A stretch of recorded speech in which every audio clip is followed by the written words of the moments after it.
It's time for another Mortgage Minute with Frank Napolitano from Mortgage Brokers Ottawa. He'll answer some frequently asked questions about home financing and the housing market. And we do want to remind you that Mortgage Minute is for information purposes, and you should consult with your mortgage or financial advisor before making any big decisions. Frank, welcome. Good morning. Lots to talk about here. Always. Every time you come on, I go, okay, okay, there's this and this. Lots of questions to get to. Why don't I get to it right now? Good. Okay, so first question. We have our mortgage renewal upcoming in April, and we'll need to refinance as we're carrying quite a bit of credit card debt and our credit scores are low as a result. Will this impact our ability to refinance in the spring? Frank? I hate saying it, but I see way too much of this lately where we've got clients that call us and are struggling. The cost of everything going up, and they've racked up some credit card debts, and they're hurting right now. And it's a good idea. You know, in this case, their credit scores were low. We found a solution for them to be able to pay off some of these credit cards through a consolidation loan through their bank, at my advice, which allows now their credit score to go up so that in April, when they're ready and their mortgage comes up for renewal, they'll be able to put the two together and qualify for their better rates. Because if your credit score is low, what happens is we end up having to find an alternate solution, which is a much more expensive mortgage rate. So in this scenario, because they've got the consolidation loan going, over the next 2 or 3 months, we'll see their credit scores go from the 600s, low 600s, probably up to the 700s and 800s, where they'll be able to refinance and get the best rate available. That makes a big difference. You go from 6 maybe to 7 or 8, massive difference there. When it comes to the lender wanting to offer a better rate. Yes. Absolutely. Okay. Absolutely. All right. We got a second question for you here. We have life and disability insurance with our bank for our mortgage. Our home insurance agent has advised us that we can get the same coverage with our insurance provider for $100 less per month than it costs with us with the bank.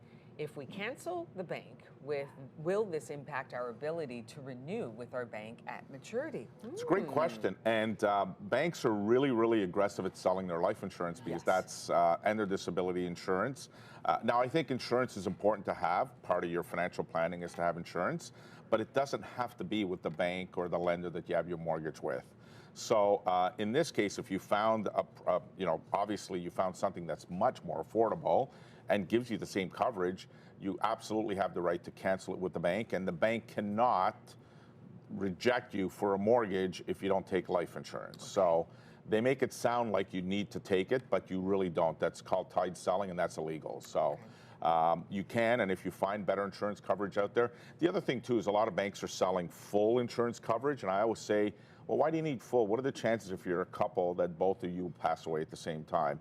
Maybe you only need limited coverage. So if your mortgage is $400,000 and you're both working, maybe you just need $200,000 worth. So if something happens to one, you can still manage to carry the home with half the mortgage. And limited coverage as opposed to full would be a little bit cheaper. Of course, it would cost you less as well. So. All right, we got a third question for you, Frank. We purchased a townhouse 10 years ago, but with our family growing, we need a bigger home.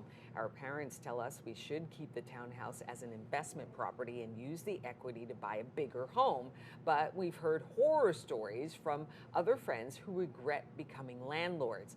Is it really that bad being a landlord, Frank? Well, I think CTV ran a story last night from a landlord here in Ottawa who has sold his home, and the tenants won't leave, and now his cost will be in the range of $40,000 to $50,000 by the time that the tenants move out. So it's not for everyone. I think our parents certainly, and I got brought up the same way, property, you keep property, you never sell property because it continues to go up in value.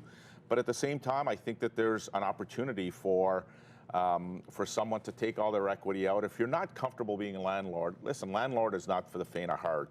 If you get the wrong tenants in there, it could be very expensive and so stressful. So, if you plan on maybe using, some company to manage it for you, so a management company to look after your rent, look after all your little deeds that need to happen, if something goes wrong with the house, then I think you might want to look at it. But do the math on it. With interest rates as elevated as they are, the problem today, too, is that investment properties don't cash flow property.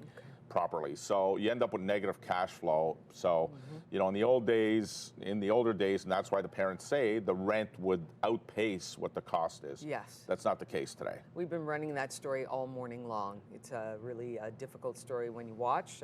Like you said, Sad. the owners out money and the tenants, well, we haven't heard from the tenants. So yeah, we've been running it all morning long.